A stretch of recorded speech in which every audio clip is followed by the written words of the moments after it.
কর্ণফুলী নদীতে বিধ্বস্ত প্রশিক্ষণ বিমানে নিহত পাইলট স্কোয়াড্রন লিডার আসিম জাওয়াদের দ্বিতীয় জানাজার নামাজ হয়েছে ঢাকা সেনানিবাসের বিএএফ বেস বাসারে। সে সময় তাকে গার্ড অফ অনার দেওয়া হয়। সেখান থেকে দাফনের জন্য মরদেহ মানিকগঞ্জের সাটুরিয়ার গোপালপুর গ্রামে নিয়ে যাওয়া হয়েছে। এর আগে বৃহস্পতিবার রাতে চট্টগ্রামে বিমান বাহিনীর জহুরুল হক ঘাঁটিতে তার প্রথম জানাজার নামাজ হয়।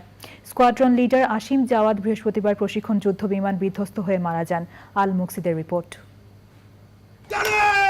ঢাকা সেনানিবাসের বিএএফ বেস বাসারে চট্টগ্রামে বিমান বাহিনীর প্রশিক্ষণ বিমান দুর্ঘটনায় নিহত স্কোয়াড্রন লিডার মোহাম্মদ আসিম জাওয়াদের জানাজায় ছিলেন তার পরিবারের সদস্য এবং সশস্ত্র বাহিনীর ঊর্ধ্বতন কর্মকর্তারা।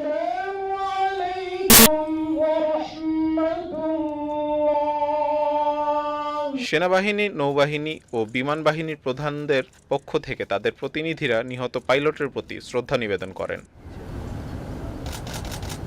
আমার এই ডাক্তারি জীবনে আমি অনেক লাশ দেখেছি, অনেক কাটাছিঁড়াও করেছি।